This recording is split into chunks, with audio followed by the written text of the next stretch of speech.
welcome to History Makers, the series that goes behind the scenes of the 1992 West Coast Eagles Premiership season. In this episode, we speak to three more members of this historic 92 flag-winning team. Mitchell White, Glen Jakovich and the captain, John Worsfold. Gentlemen, welcome. Whoosh, we'll start with you. 30 years. Can you believe it's been that long? Well, I can, but when we all catch up, it doesn't feel like time's passed too much. We always enjoy, the recollection of stories. Everyone sees them a little bit differently, but the mateship is still as strong as ever. Jacko, Mitchell, you're the two of the youngest members of that 92 team. Can you believe how enormous the achievement was now? I suppose, yeah. Well, I mean, looking back on it now, it seems pretty amazing. We were 19 years old. But John, you were only 23, I mean, it was a very young team all around. But I was sort of, before we came in, I was just thinking it was amazing. We had sort of a 19-year-old centre-half back, 19-year-old full-back and a 19-year-old... Utility. Swingman, we call them. There wouldn't be too many Premiership teams over the journey that have had that. I could be wrong, but it was a pretty unique team.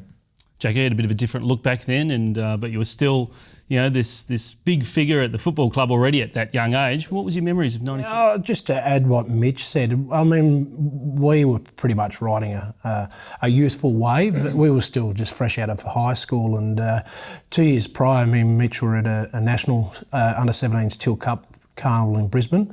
And to think 2 years later we're going to be lining up at the MCG, the biggest day in the Code's calendar, you would have said, you're kidding yourself, in the same football club. So drafting was a little bit different back then, but it was something to really pinch ourselves because we didn't know what to expect, but we're a pretty good team. We're a young team. We'd already played in the grand final the year before, and there was just so much focus on us versus the rest of Victoria. So it was pretty exciting times. I should say with Jacko in the Teal Cup team, though, he missed the first couple of games because he was actually playing in the senior WA state team. So, Mitch, let's not make this about me. This is the '92 grand final. I know. That's the last. I know I was playing State of Origin at 17, but that's a different story. And just touching on what Mitch said about those 19-year-olds, that did mean the workload for all us older boys was up that high. Like between Michael Brennan and Dwayne Lamb, myself and Bluey, we basically had to hold the ship together down back and let Jacko and Ash McIntosh just cruise around. Well, some of your teammates talk about that a little bit later, but 91, you became the captain and you were still pretty young, like you said, you thought you were older back then, but what was the fallout, that 91 grand final, the loss when we won the minor premiership that year and then the big loss against Hawthorn in the grand final? What was the aftermath of that?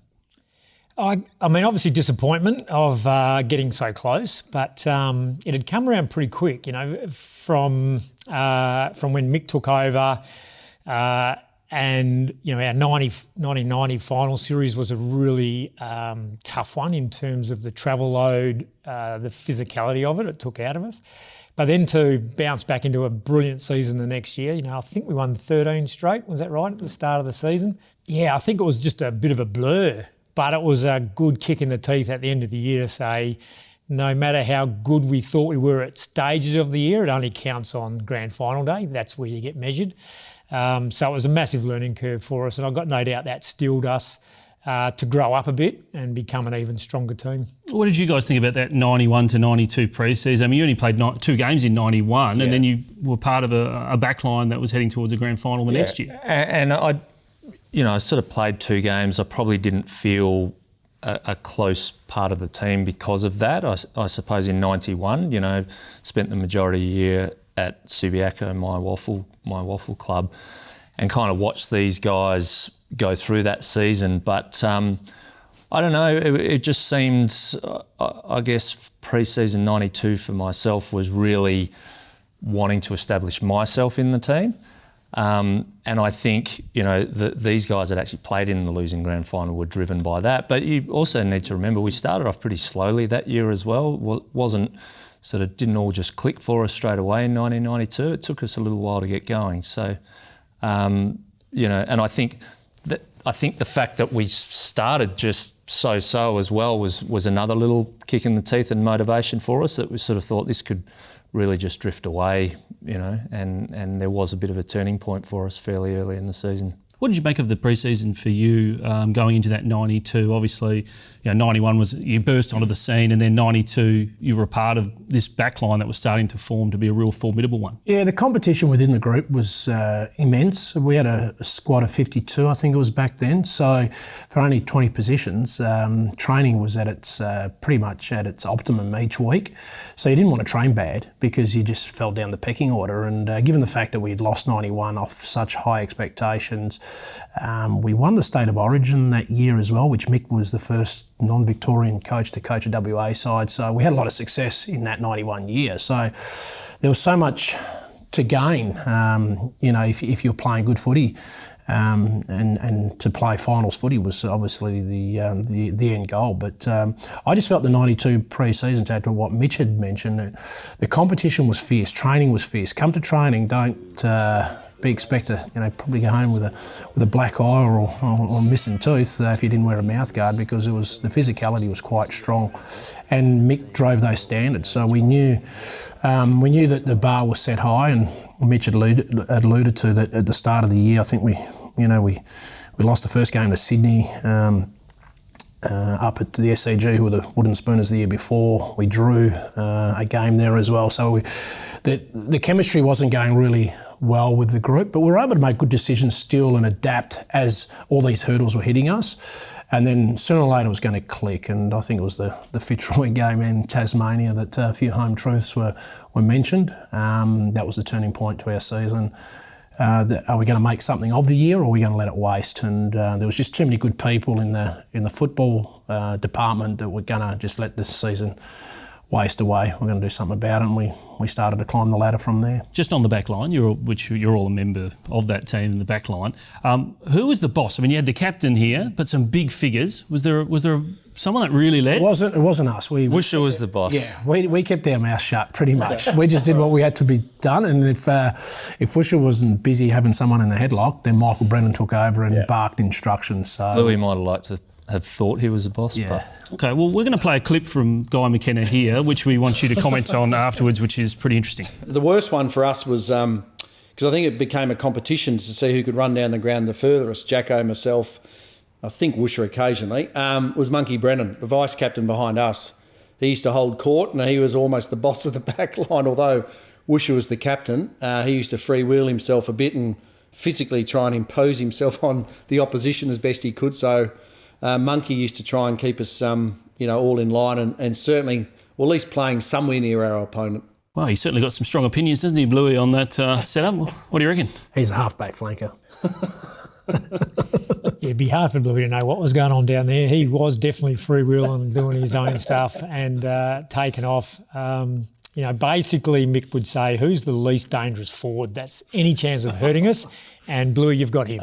And even then, if he looks like he's getting off the leash, you other boys just try and cover for Bluey. So that was pretty much the story. I had to bark at Jacko a little bit because he'd see what Bluey was doing and think, I'm going to get a bit of this, I'm going to get down the ground. Every now and then I'd say, Jacko, you're spectating the game, get back on your man. That's your starting point.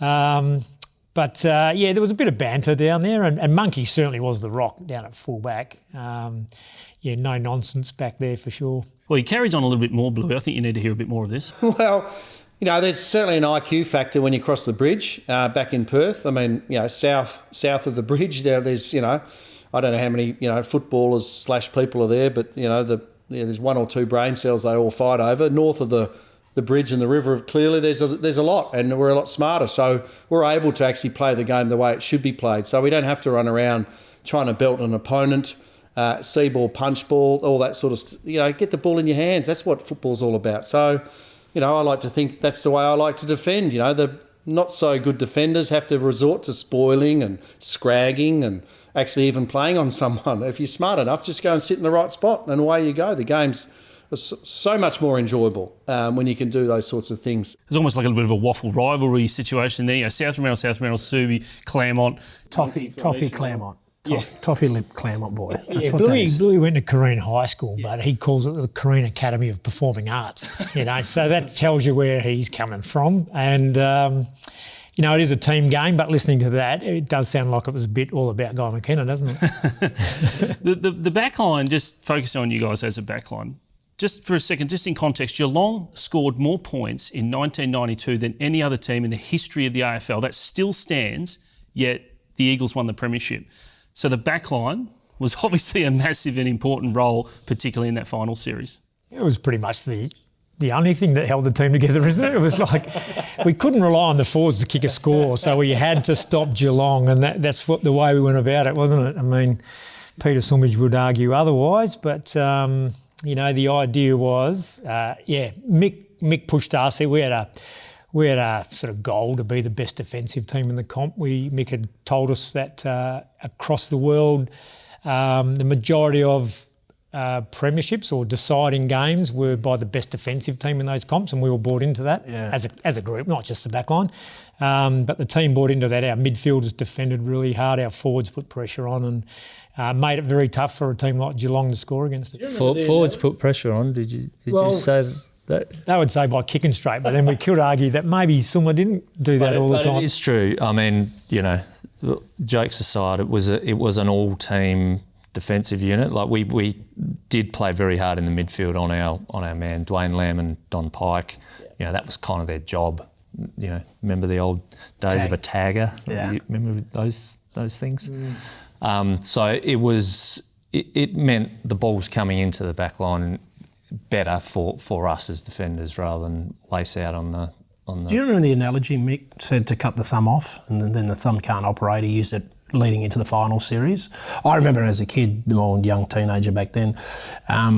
Obviously, Mick was a philosopher of the game, and he a real deep thinker. But one of the things he mentioned before Geelong, because he knew that we're going to play Geelong a fair few times. We played them in a prelim at Waverley in the '91 series, and he says we need to cut the thumb off. If you cut your thumb off, the hand can't operate. And we're at the dinner table, and he said try to pick up, you know, your knives and forks without using your thumb. So, you know, close your thumb off, and we're all fumbling and we couldn't do it. And he says, where is the thumb at Geelong?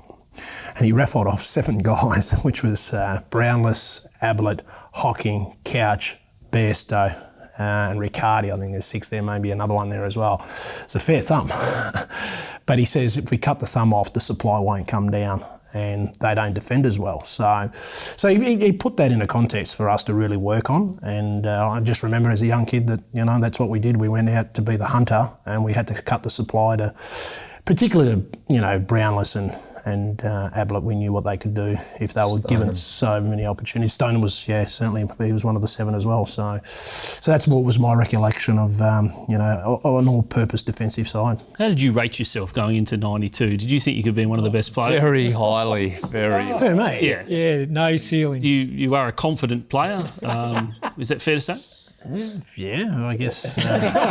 We've got a grab from Bluey we'd like to play as well, so have a listen to this one. I'll be honest too. I mean, I played most of my career on the half-back line, as we all know. Played alongside, you know, Glen, Jakovich and John Worsfold, and certainly Jacko in that period, for such a young fella, the players he was playing on, his athleticism, his strength. You know, we're talking Careys, Dunstall, Brereton, you know, these types of players he was playing on.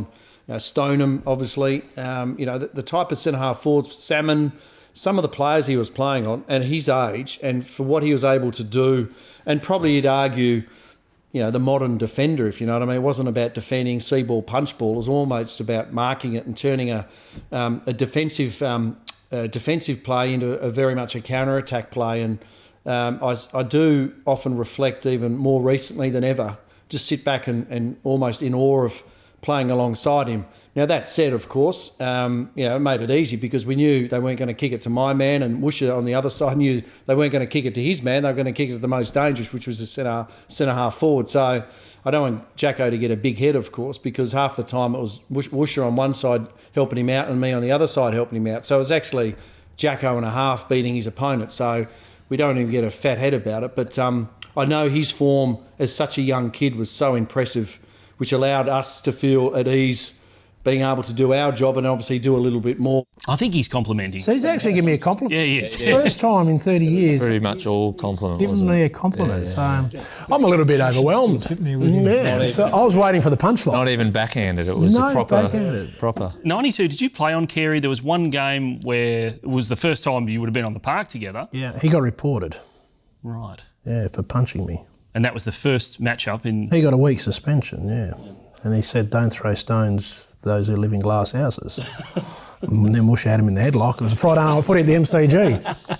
The next time we played each other was at the Wacker, and he kicked 5-6 goals on me and about 17 marks. So that was where the rivalry started. But I played on some decent centre forwards in that time. You guys talked about Malthouse a little bit. Bush obviously being the captain, your relationship. Describe how close you were to him and what you really ultimately learned off him. Yeah, when Mick came, just his knowledge of the competition, the opposition, the grounds, that took it to the next level. We'd had 2 West Australian coaches prior to that. So that was the first thing that stood out, his knowledge of every player in the competition that we were going to come up against. And the nuances of every ground we were going to play at. I don't know if you remember just picking up on and how serious he took those small things about which way to kick, which way to attack on every ground. So he brought that. He sold it to all of us, which is one of the key things as a leader. Get everyone on the same page about defending really hard. Setting ourselves up as a great defensive team. So we all bought into that. My role as captain was to be absolutely clear on what we were trying to achieve and how we wanted to go about it, and then make sure we stuck to that as a playing group. So that bridge between what Mick wanted and expected and then what us as players believed we could deliver in that regard, and making sure we didn't deviate from that, held our line, didn't get carried away. I think one of the key things for us as a group, you guys may or may not agree, but we were a very grounded group. We had some superstars of the competition in that team, but none of them ever saw themselves, well, maybe one or two saw themselves as the star of the team. But, you talk about, Jakovich, McKenna, Matera, Sumage, Wayne Waring, etc. None of them ever really put themselves as, this is all about me. They just knew they were equal to all of us in the group, which made it a pleasure to play alongside. A quick comment, Jacko? Yeah, one of the things that Woosha raises is Mick's intel, which is really important. We had a problem, obviously, Western Australian sides winning at Victoria Park or Windy Hill, MCG, and we had to break down those hoodoos. And Mick's knowledge of those suburban grounds. So when we played Collingwood, in particular at Victoria Park, there's 28,000 people, 30,000, whatever it was, not one Eagles supporter. And one of his tactics was to take the crowd out of the game early. If we won the toss, kick with the breeze, and because of our offensive powers with Chris Lewis, Peter Sumage, Craig Turley, obviously with Mitch as developing centre forward, we could score heavily quickly. And if you got Matera, Camp, Pike delivering the ball to these guys, it certainly made our job down the back. But visually watching it from behind, thinking, you got Matera running, then you got Kemp going. The forward's eyes would light up. It would take the crowd out of it, and then Mick was such a great understander of suburban football in Victoria against Richmond and Essendon and all these, Footscray back then. He knew how to take the crowd out of it, and the crowd would then turn onto their own supporters, which left us alone. And then it was probably one of the most satisfying feelings, one of the great satisfying feelings when you run out to Subi Oval and there's 40,000 screaming West Coast supporters. One of the most satisfying feelings was there's 30,000 Collingwood supporters and they are, frustrated at their own side. And that level of silence, we can all talk to each other thinking, we got these blokes and we beat them in their backyard.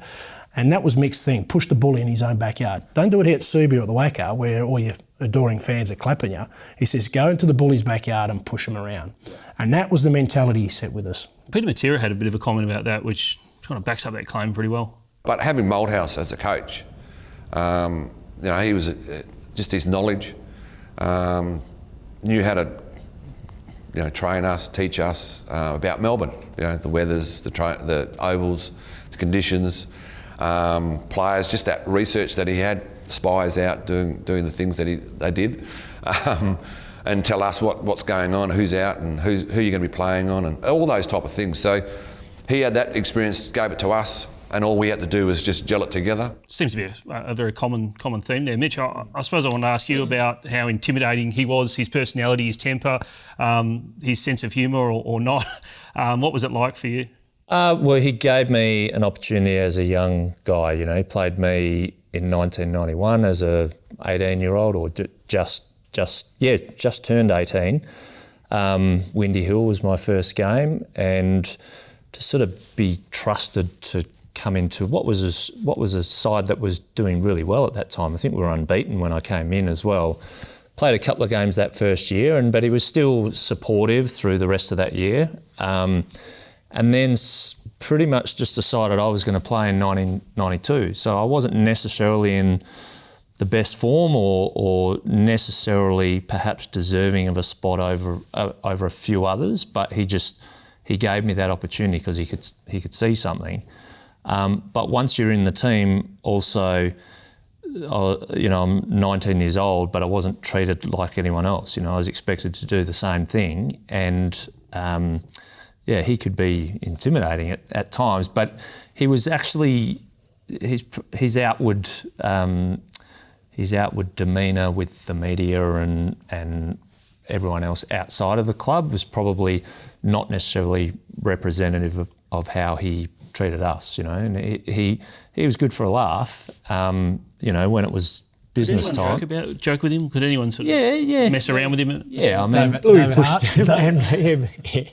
Bluey pushed the line there a couple of times. I think he laughed at Bluey's sick humour, like dry, silly, idiotic humour, and he'd repeat the same things over and over, and then we all realised that Bluey's just one out, one wide, that you never get this type of footballer. He was a great footballer, but his dry sense of humour, you sit there and Mick would just go, shake his head but laugh. And when we saw Mick laugh at Bluey's jokes, we thought, we could, relax the intensity a little bit at that time.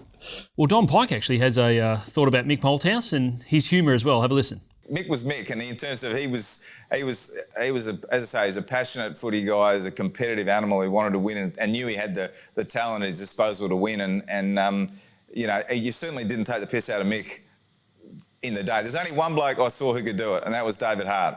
David Hart seemed to get away with it. He was able to do it. The rest of us were too shit scared to say anything about Mick.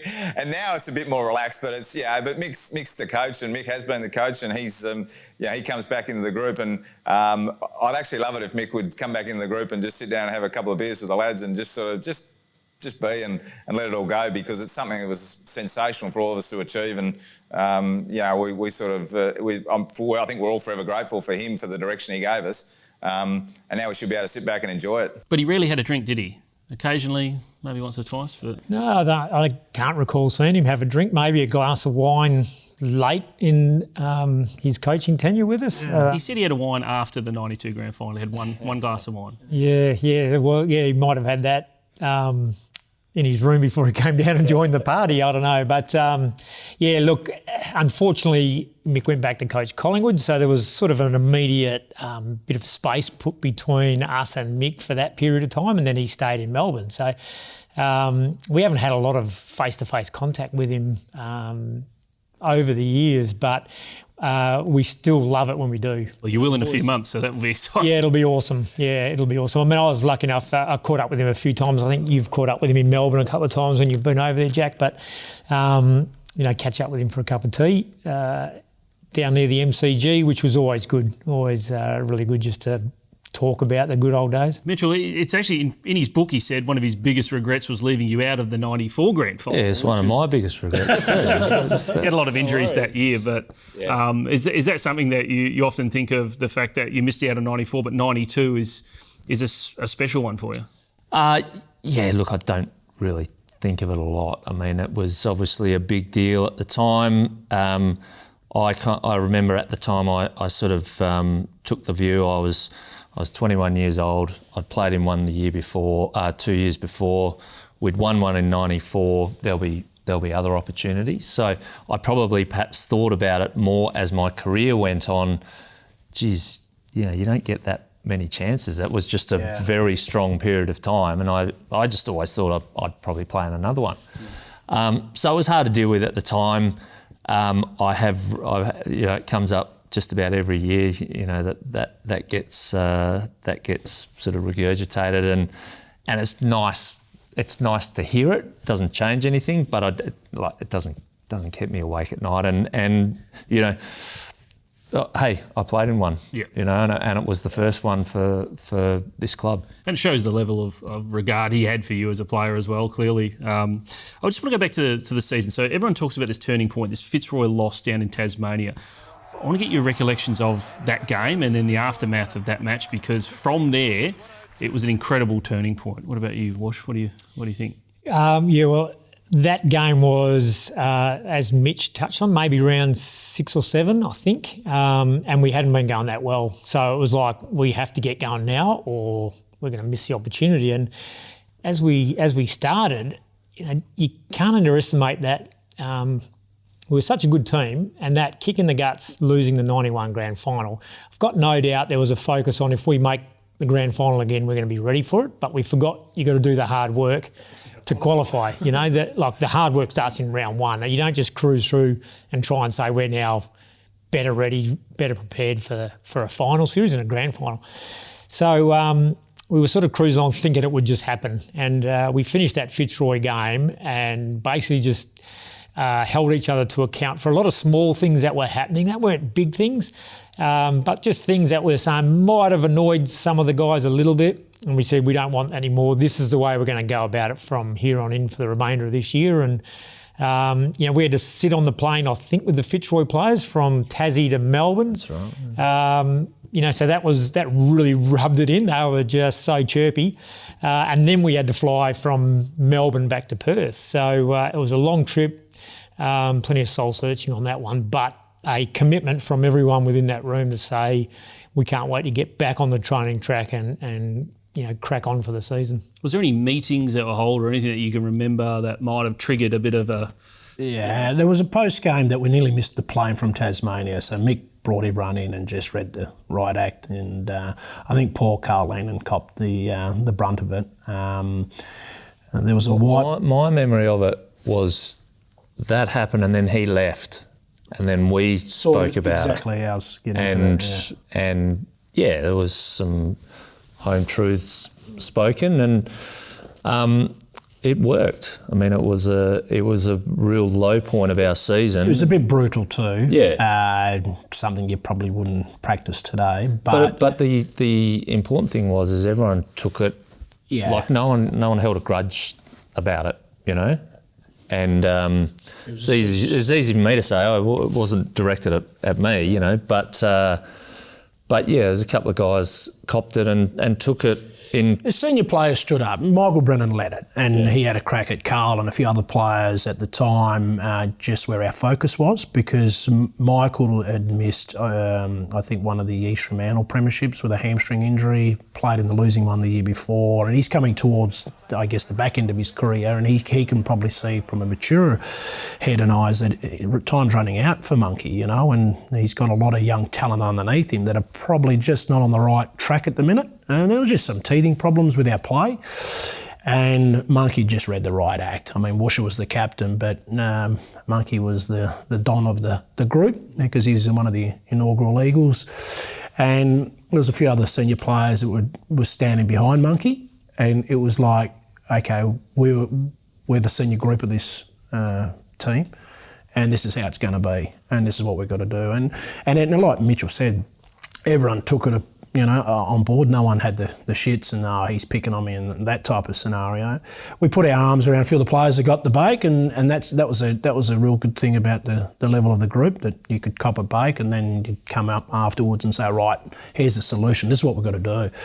Our training form in my time, I always look back at the training. It was fierce, because we were driven by a standard and we trained with ferocity. And we had probably some of the best ball movers in our team in the last 50 years. And I'm talking Kemp, Matera in particular. When they got the ball on a string, it was just delightful to be on the other end of it. Pikey, Tony Evans was a great kick of the ball. Chris Lewis, he was silk. So we had some of the best ball handlers and kickers in the competition. So we drove those standards. It's interesting. I mean, you talk about 91 to 92. It's very rare nowadays that teams lose a grand final and then come back and win. It doesn't happen as much as it did 20, 30, 40 years ago. So is there a nucleus, is there a strength of the unity within a group that's so important to be able to overcome that adversity when your back's against the wall? I've never really thought of it, but it was interesting. Obviously coached the 2005 and 6 teams as well.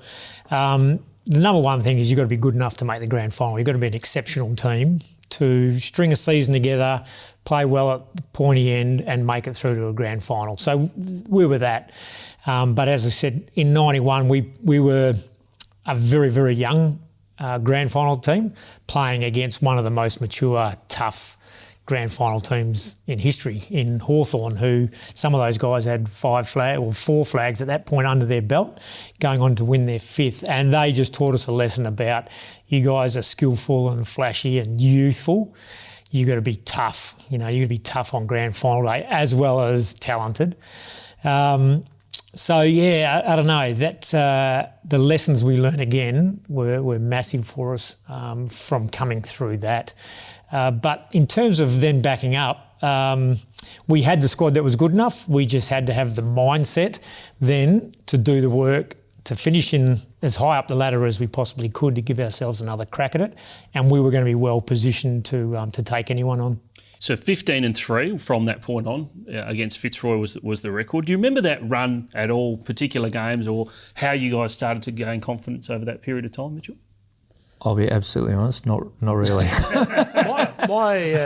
Jacko's a good one. Yeah. He's got a lot better recollection of his stats. Individual games. You remember how many marks it took? No, I think it was we won the next 4, lost 1, won the next 4, lost 1. Jeez, and then the last 4 games, the last one that we lost was against Footscray. 3 goals. Oh, yeah, I remember that one. 1 goal. Chris Lewis kicked it, and we kicked 3. No, we didn't kick a goal. Till three-quarter time. Three-quarter time, yeah. And then... Is the last time that's happened in the AFL. Yeah. And the last 4 games was 1 more home and away, and then the 3 finals. And we finished on that run. Win 4, lost 1, win 4, lost 1, won the last 4, which meant the grand final. I might be wrong, but... you won't be. So I don't doubt you, Jack. I remember the Footscray game. Yeah. And then I remember the finals, but... So who do we play at home in the last game of the year then? Yeah, I forget. Got him. That's good. Let's talk about the travelling, because that's often where you can bond, and travel back then was probably harder than it is today in terms of the amount of time you had work-wise and all that sort of stuff to juggle your schedule and that sort of thing. What were some of the interesting stories just on travel?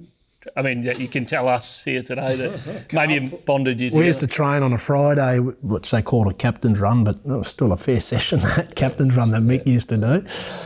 Shower, then carpool on the way to the airport. Ansett was our carrier, and we'd call in to Hungry Jack's because John had a 100% discount card. So we would go and get a pre-game carbo loading meal, which was... Not all of us. A Whopper of fries. Some of us had a Whopper and a Jumbo. But Sumo, to his credit, he got a Diet Coke, so he felt... The collection is impeccable, Jacko, because just have a look to listen to Bluey's comments here. One of the traditions that flies in the face of the modern science and modern football, although, our dietitian at the time would be shaking in his boots if he heard these stories, but our routine, and it was our routine, and we got it certainly to a fine art with Mick, back in the day, was the 8:30 turn up at Subi. Rub your sleepy man out, go for a couple of laps, train. I reckon we'd be finished by about 9:15, gone by 10, out of the airport by 11, on an 11:40 flight, and then fly to Melbourne.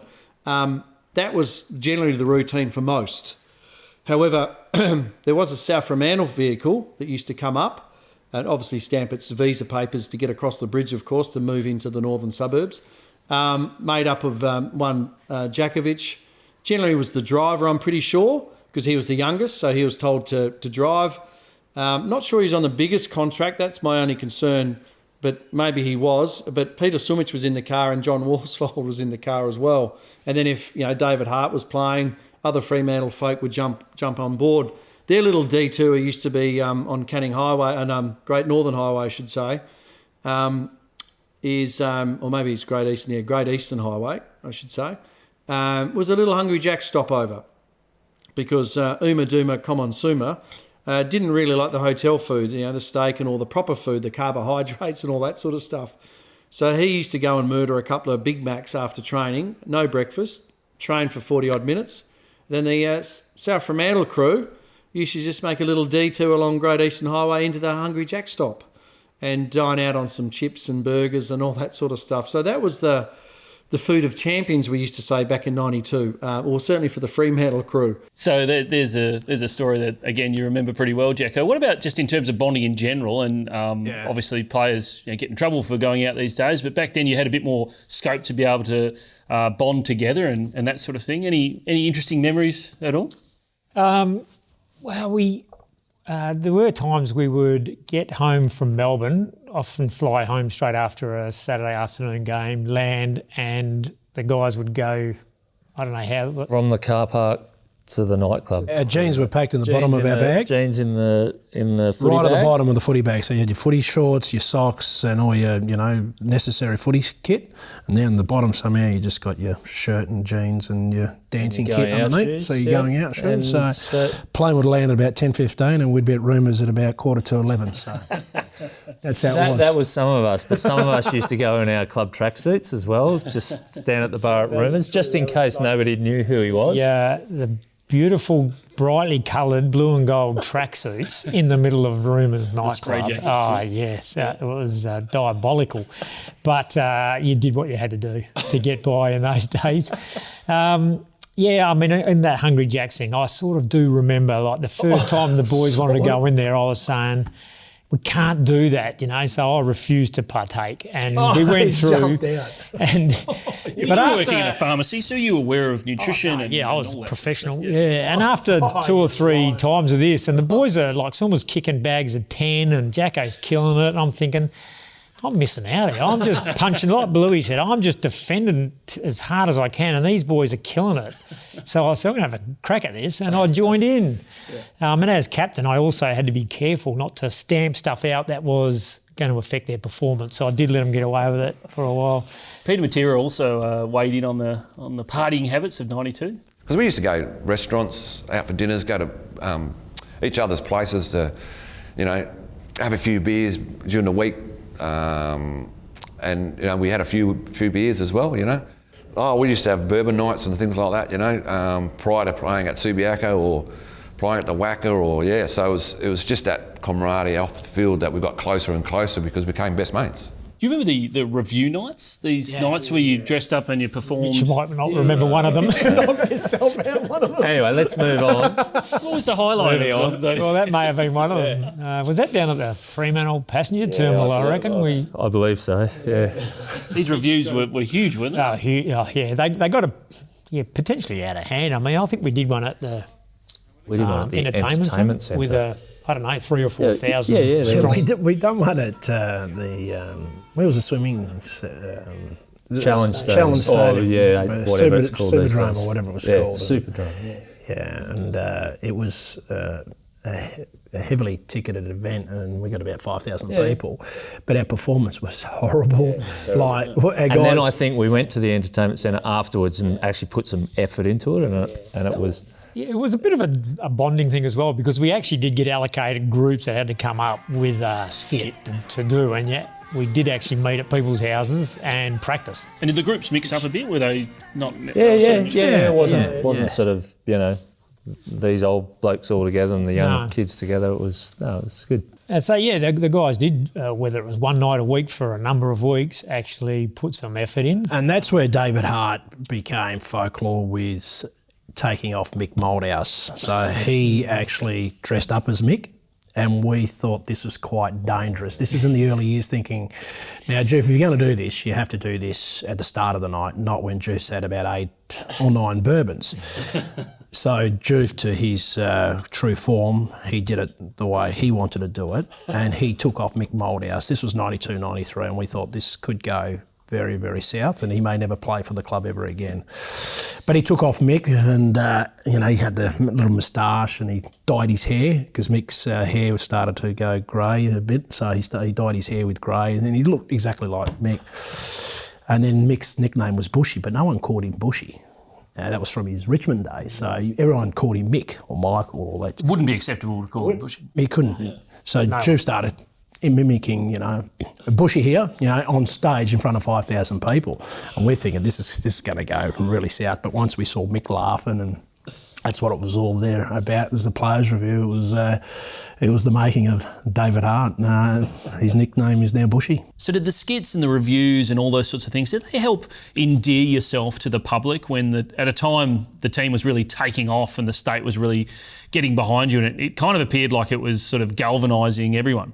My recollection was that our supporters, they would have supported anything we did as a playing group or as a club. They were right behind us, and they were riding on great times, enjoying the success the club was having, and they also enjoyed seeing the players in a different light, whether they were dismally failing in their skit or actually showing some talent, which was probably pretty rare.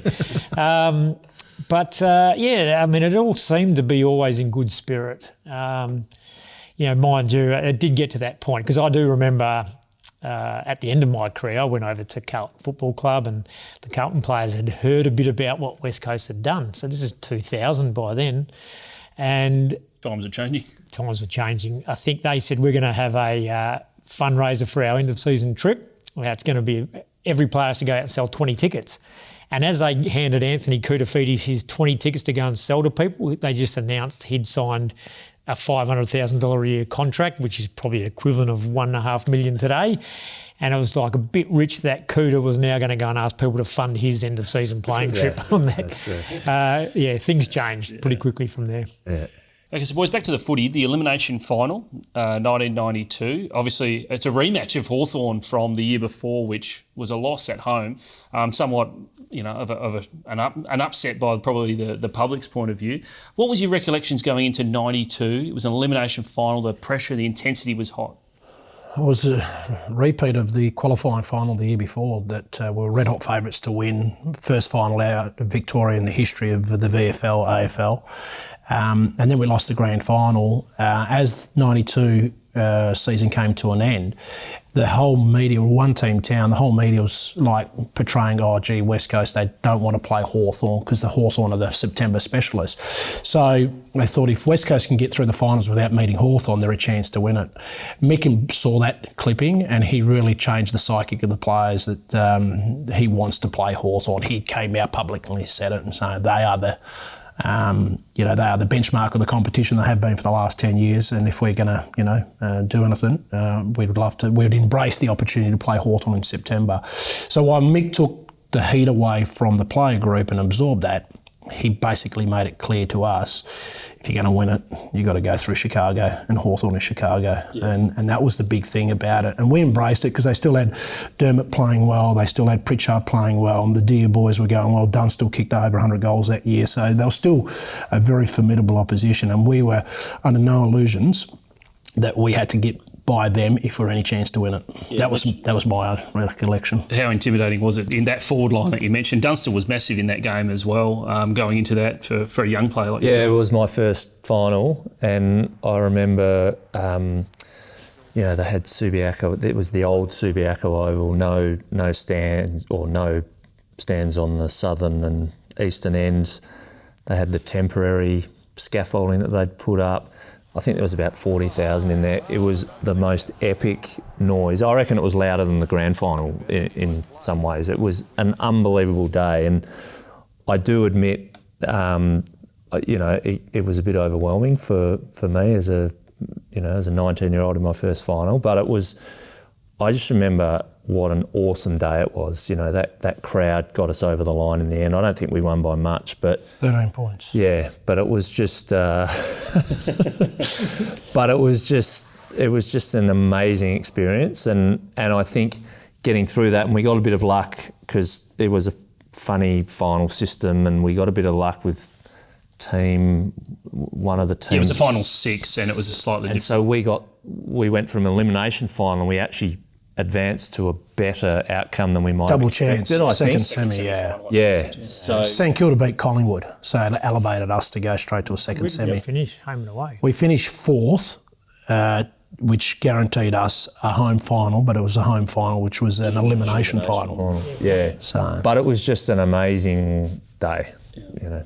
Well, 3 points the margin in favour of Hawthorn at three-quarter time. What was I don't know if you can recall the atmosphere in the huddle and just going. I know you've had a lot of three-quarter I have time. no recollection of that game whatsoever. He's playing on Jarman. How do you reckon he's going? I wouldn't have known when you said elimination final. I would have said I don't know who we played on that day. So yeah, honestly, I wouldn't have known the margin, how the game unfolded. I wouldn't have known who I played on. No recollection whatsoever. The second semi-final that we just talked about, the Geelong game, Mick Malthouse says Peter Matera's performance in that game was even better than the grand final.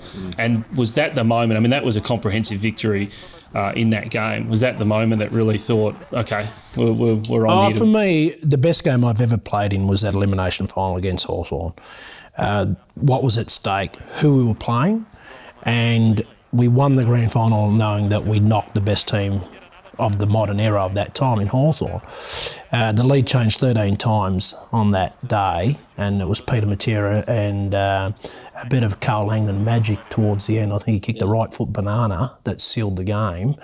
And I just saw that was the only time I ever played against a great Hawthorn side that I saw them broken or at a level of doubt thinking, they've got us, you know. And going back to Peter Matera, he was best on ground in all three finals. And this second semi-final was, once we got over Hawthorn, we just felt we're going to play better footy from here on in. And I think he had 35 in the second semi, kicked 3. His stats are unbelievable through the whole 3 finals. He's just a remarkable player.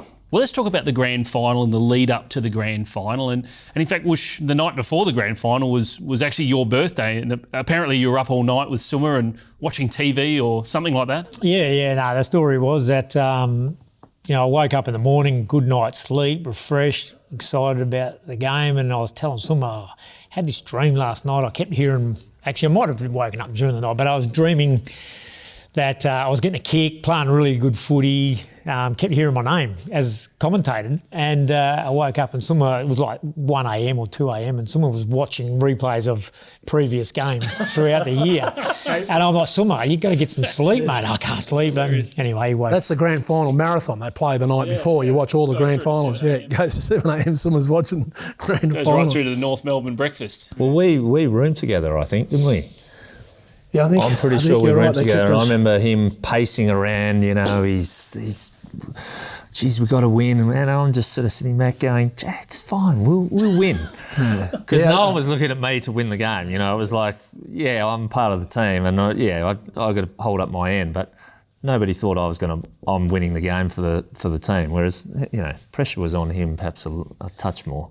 I guess the moment, or many moments, but we had to walk to the MCG. We were staying at the Hilton Hotel, which was across the road from the main train station there, and it was probably the most intimidating 7.5 minute walk that we've ever had to endure. It was, but we had a couple of guys who pretty much took all the load. One of them with dyed blonde hair. He pretty much, he was the one. He handled it all, and we could all just kind of. Angry Man Willow, he was out the front of there too. Well, we've got a good clip actually. We'll just play for you from Don Pike about the walk to the MCG. But you wouldn't do it these days. But we're basically walking to the MCG from the Hilton, across the bridge and down through the parkland into. Around the back to where our change rooms were. Now, it's on the surface, it's a 5-minute walk. But when you start walking through the Geelong supporters who were coming to the ground, and it was really weird. We started off and we were just sort of wandering down the ground. And then all of a sudden there became a little bit of I don't know what you could describe it, but there was certainly some feedback coming from some of the supporters who were coming into the ground. There was a bit of all the best from our supporters coming in there, but it started to get a little bit aggressive. Then a couple of our guys who were building into a game were starting to get their, they were starting to get their backs up a little bit by it. But it was really interesting because we started walking, but as we got closer and closer to the ground, it was almost like the group just came together. And so as we're almost protecting each other as a little herd going in, and whether it was deliberate or not from Mick, or whether or not that's just how it unfolded, or whether that was just the group and where we were at. But it was by the time we got there was certainly already was there, but there was a stronger feeling of, okay, this is us and we got to get this done, because, you know, it's important to us, but B, it's going to mean a lot to a lot of people, including, you know, obviously the guys who aren't playing, all the other fans and supporters. But that feedback we got on the way across, sort of, if anything else, probably didn't put us off. It brought us closer together. Now, it's 30 years ago. It's hard to imagine now, but walking to the MCG, it must have been a bizarre experience. It was a risky experience, really, when you consider it. We were vulnerable, and I think that's sort of what Don was getting at there. We were very, very open and vulnerable, but no one broke ranks. No one felt really threatened. I think we felt that solidarity. Because they saw you. You yeah. had this look in their eye. Oh, yeah. I mean, I was on high alert, Glen. But it was also something we did. When we played at the MCG, we stayed at a hotel across the road, and that's what we did. And I don't think it ever occurred to anyone that grand final day might be any different. So it was. It's iconic because it could have turned south very quickly, because a lot of the Geelong supporters, I dare say, have been at the pub for about 3 or 4 hours, so they would have had a few underneath their belt, and you know, anything could have happened. But I treasure that walk. We talk about it quite fondly. We had, like Don had said, that experience, it galvanised us, and it was just probably the final piece on the back of losing 91, saying, it ain't happening 2 years in a row. We've got to get this done now. And we did. Let's talk about the game. So the heat is on in that first quarter, particularly on the back line. They kicked a couple of goals quickly. Did you expect that they'd come out that fast and that hot? We did. I actually started on the bench with Louis. It was just 2 on the bench in those days. And how happy were you? Well, that first 5 or 10 minutes, so I've seen Donny be knocked out by Ablett. You know, it's all happening, and it's just amazing how kind of overwhelming it is, sitting there on the bench watching it and thinking, I've got to go out there. But yet when you've kind of got out there, when I did get out there sort of towards the end of the quarter, then all the nerves went away and you just played, and it was fine. But it's kind of, I recall watching the game back, you know, maybe a few years ago, and just being amazed at how under the pump we were in that first quarter. They could have been 6 or 7 goals in front, and we got a bit lucky. They missed a few, and you know, we were just able to hold on and then just slowly turn it around through the day. But yeah, they came out pretty hard, didn't they? I just want to play a clip from Don Pike on his concussion, because there's a bit of a comment about you in there as well, Busher. I don't know why I'd have made this decision, but I saw Ablett and Worsfold's going running for the ball, and Ablett's 2 or 3 metres behind, and I've decided to shepherd him. Now, I'm not sure. It's obviously the adrenaline, the excitement of the moment. You know, Ablett v me, you'd have your money on Ablett. He'd be $1.01 favourite. But I thought I'll just pick him off here on the side. No intent to do anything other than just shepherd him off. But he didn't see me. And as I got closer to him, I realised he hasn't seen me here. Then he only saw me late, and you'll see him in the video as I get there late, he sees me, he just raises the elbow up. Of course, rather than run into Ablett and knock him over, I run into his elbow and lights out. She's all over. So not a great way to start 2 minutes into a grand final. I think I still hold the record as the earliest man knocked out in the grand final. But and then from there, it was really interesting, because obviously there was a period where I was unconscious. By the time the doctor got out to me, I was sort of coming to. Meanwhile, the game had gone on. Those days, they don't stop the game. They just threw the ball in on top of me from the boundary throwing, because John then just decided I'll just run it over the boundary line, which, you know, and then look back and go, well, why is Pikey lying on the ground? And then they threw it in, and then, you know, there was a bit of a remonstration from our guys. They came to fly the flag, those off the ball who'd seen it. But by the time the game stopped and the doc came out and the stretcher came out, I was conscious enough to know that I didn't want to exit the MCG on a stretcher. And so I was arguing with the doctor at that point about I'm not getting on the stretcher. And he said, look, Don, and this is Rod Moore, he said, look, Don, the rules were that if the stretcher came out, you had to get on it. It's because of the fact that people were bringing the stretcher out to stop the game. So they brought a rule in that said the stretcher's out, you must get on the stretcher. So I'd sort of recovered enough to know I didn't want the inglorious, you know, removal of the ground on the stretcher on grand final day. But he said, no, you got to get on there. So we talked our way through that, and I got on the stretcher, and then off I went. And it was interesting because then I'm on the boundary line, Rod said to me, look, just sit down there. I chucked a tracksuit top on. He said, just grab your bearings for a little while and I'll check on how you're going. He asked me a couple of questions. So he gave me about a minute and then he came back and he said, I'm obviously going to do what was almost a prehistoric concussion test, but he said, let's run one and see how you're going. And he was sort of half monitoring me, seeing how I was travelling. And he said, right, first things first, I need to know what the score is. And so I looked up at the scoreboard and I said, I think Geelong had kicked a goal and a 2 points since I'd been knocked over. And Rod hadn't been keeping up with the game because he'd been monitoring me in bits and pieces. And I said, look, it's 1 goal 2 to 1 point, whatever it was. And he's gone, no, Don, what's the score? I really need to know what the score is. It's a goal 2 to a point. Looking up the scoreboard. And you could see the look on his face. I thought, I haven't got this wrong. And eventually he turned around, looked at the scoreboard and caught up with the game. So I got that one right. And then he asked me where we were and he asked me what day it was. And I obviously got enough right because then before long I'm sort of running up and down the boundary line getting ready to go back on. And so I passed that concussion test and I can't remember how long it was into the game, but I think it was probably 15 to 20 minutes later and I was back out in there. So it was, and that's just how it was, and I wouldn't want it any other way. For me, I would have been devastated if it had been, I wouldn't have been allowed to go out and keep playing because I would have felt I'd let everyone down. Yeah, you turned around, you were looking around like, Yeah. what just happened? Oh, yeah, that's the clip on the game that you noticed as well. I think that's lucky that John didn't see it because John's going, what's happened here? I've missed it because he's focusing on the game. Yeah. Well, the ball was going out of bounds and he was coming back in. John was trying to retrieve the ball. I was trying to get it out of bounds without it behind me. Don't worry about that. And I reckon it's lucky that John didn't see the incident because the punch-on would still be going now.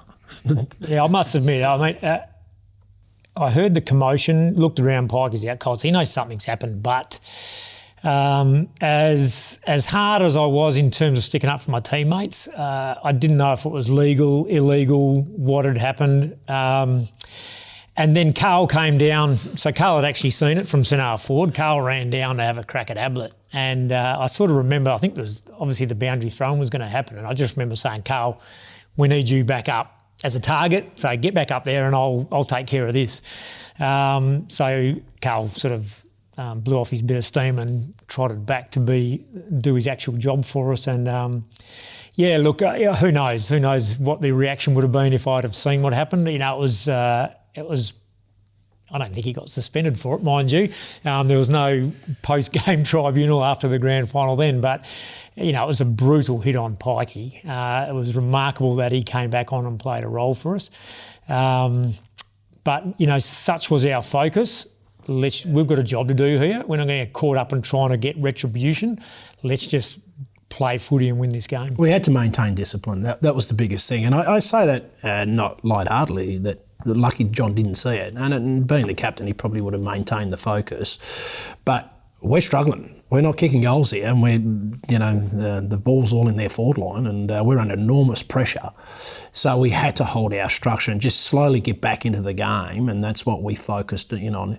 Had it been 12 months earlier, a completely different mindset. But I guess from the experience of what happened the year before, the Tasmanian trip, all the debacle at Footscray Whitten Oval, here we are, we've got one more chance at it, or another chance at it, should I say, and it was about maintaining ultimate discipline and get back onto the job, which we did.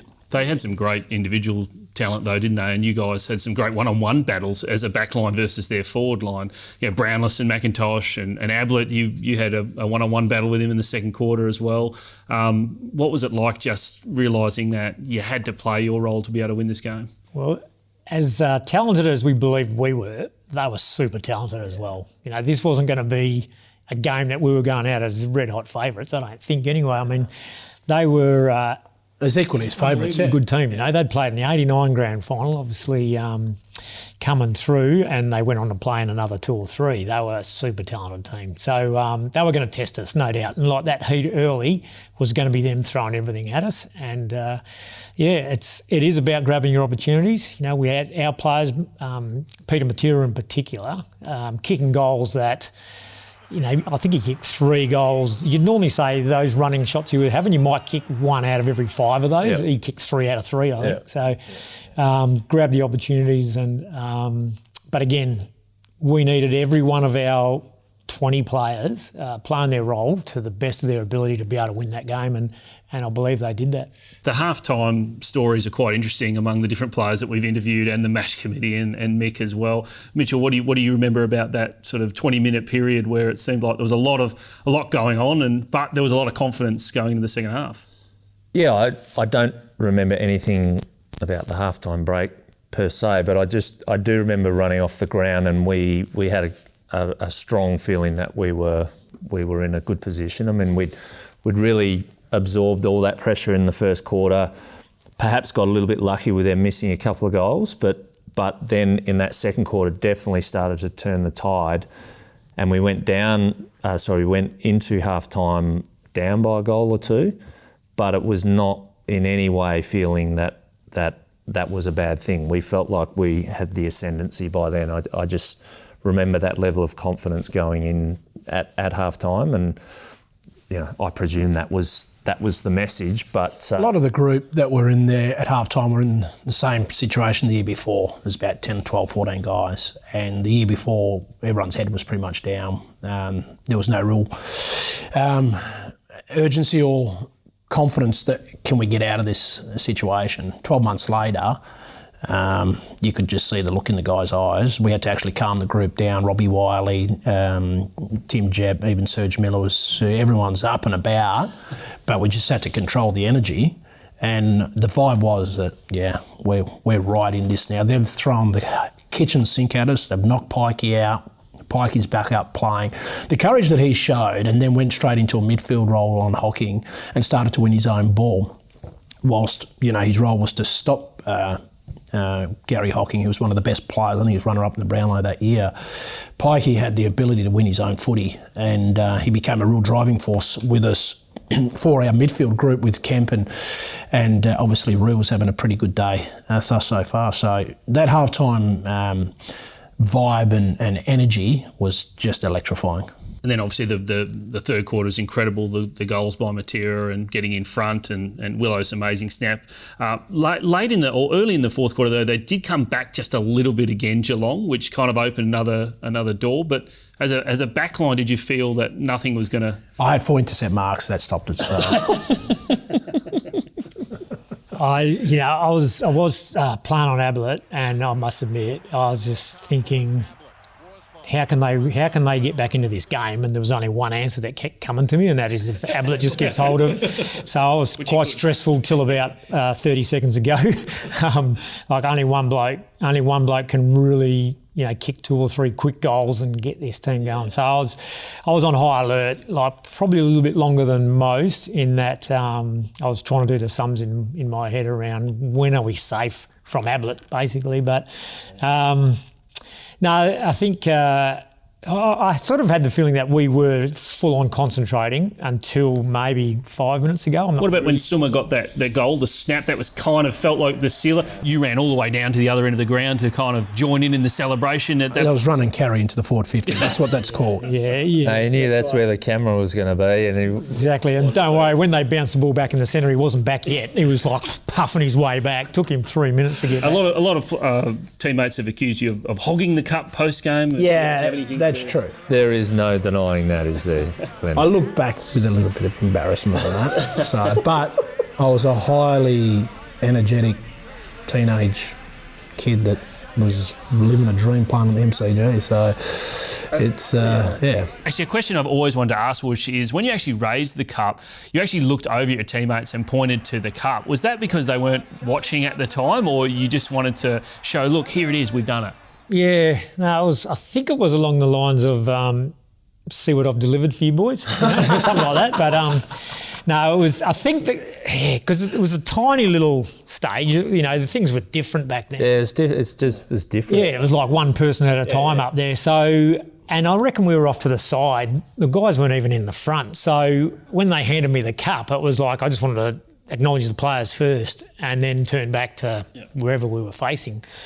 So I was just pointing to the players, like this is what it's all been about for us. Not necessarily the first ever to leave WA, first cup to leave Victoria, not the first ever premiership for West Coast, for WA. It was like, this is 20 20 guys that have worked their backsides off to grab the opportunity, and it was just around savouring that. Mitchell, you were actually pretty subdued when you went and collected your premiership medallion. Is that just your shy nature, or do you look back now and wish you carried on a bit more like Jacko?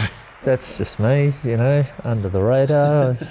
No, it was different in those days. It was kind of, it's kind of, I suppose everyone knows how it all goes these days, with when you win the premiership, you get up on the stage, they have the streamers, and it was just different. So, and I just felt like I was just lucky to be part of it, rather than sort of carrying on like this bloke. And I think that's where no one really cared, because that was just Jacko as the group. Wasn't something special on grand final day that he made it about himself. That was just normal, If I can add Peter Wilson, Willow did his little, I think he did a little jig, didn't he, when he got up to get his medal, and that you just sort of go, that's the exuberance we know. He gave the big salute. Mainly was the rug. He had the rug out and he was up So like I think it was like everyone's individual personality shining through that made us a good team. That's what I like about it. And there were times when people said we were like robots. I sort of remember that talked about us. We're just machines. The way we get out and played under mixed style was no real flair. But we did have a lot of individuality and character traits within the group that we celebrated. Yep. And speaking of celebrations, what was it like that night and returning to Perth? How big did you think it was going to be? Was it bigger than you thought? Yeah, like that night I don't know, for whatever reason, I was exhausted, like probably more mentally, and physically, but I didn't really kick on. We had an official dinner and that wore me out. I think a lot of the boys kicked on that night, had a good night. We had to fly home pretty early the next morning. It was the rooms were chaotic, and there was a lot of people got in, their family, friends, club members, everyone at the club that flew over. So it was like sardines in there, which was great. It was euphoric. And I just remember going into the coach's room, and Woosha and Sun were hunched down, laying down, and the cup was there. And we've just won this. And I walked in and I sat with them, and it was just us three with the cup at the time. And it was an iconic moment, but these two they were nearly passed out because they were so exhausted. So it was more relief. I could see relief on his eyes, obviously the captain, and in the captain, the losing one the year before. Summer copped a fair bit of criticism with his kicking. And Summer's comment was, well, I've just got to kick them when they count, and he kicked 6 in the grand final. I think he kicked 19 for the whole final series, 8 in the second semi. So he wore a lot of that responsibility as a young full forward, getting compared to Tony Lockett and Dunstall and Ablett, who were, supreme iconic figures of the game. Peter probably didn't see himself in their level, but by gee, he's got a finals record that can match it, if not better than some of those guys. So I really enjoyed that moment. It was just by ourselves, and enjoyed all the fanfare afterwards. But we got together on the Sunday at Steve's, I think it was Sunday or the Monday, as a whole club, not just the players, the support staff and everyone. And that's when it was starting to soak in that we could really enjoy this now. This is what we've done together. But the main thing for me was thinking it was big when we were in Melbourne, and this is amazing, but flying back the next day to the airport, and there was people lining the streets from the airport to Subiaco Oval, and that was the point where I thought, wow, this is pretty big. This is bigger than I thought it was going to be. So we got a police escort off the tarmac. Yeah. We didn't go in through the airport from recollection. I think we went into a hangar, got our bags. So we basically couldn't get inside the airport because of the crowd in there. So everything was done on the tarmac, get your bags, get straight on the bus, and then back to Subi. Straight to Subi, to meet the fans, and the streets all the way was just lined up. People come to the airport, and then they followed the bus to the Subi, and we're just looking out the window thinking, far out, how great is this? All down Great Eastern Highway, they were all standing on the road. So guys, just looking back on the premiership from a broader perspective, Mick Malthouse calls it the moment that the AFL landscape really changed, and it had such an impact on the competition. And all of you have gone on and had incredible careers. Mitch an All-Australian, and Jacko as a multiple premiership winner, and Woosh, you've coached premierships as well. But when you look back at that 92 flag, what does it really mean from a broader point of view from AFL history? For me, it definitely did. The Eastern Staters, maybe the Victorians, I don't think they really wanted to accept that it was a national competition. So until we won it, it was like, no, this is real now. This cup is open to anyone inside or outside of Victoria to win. So on one hand, I reckon it actually took away that anxiety they had in that we don't want it to happen. It's happened. Let's get on with it and let's embrace the competition. That was sort of a feel I had. Not that I cared really what they thought. That was like the least of my concerns. It was probably one of the things that drove me, that we were told from the very early days of starting as a club that we were never going to be good enough to win in the East, to win on heavy grounds, win away from the nice big open dry surfaces of Subiaco Oval. So to win the biggest game of the competition on the MCG was like just saying, well, we can do it, and here we go. What about you, Jacko? It was just a beautiful time. The whole club during that whole period, we were having a lot of fun. It was a lot of hard work. Do we look back on it and saying it was back-breaking, blood, sweat and tears? I don't just sit here, subscribe to that, because we played good footy on our good talents that we had. We didn't waste it, and we were a pretty driven group that we wanted to win it, and win at the MCG on the last day of September is it's got a pretty special notion to it, and yeah, it was a good time.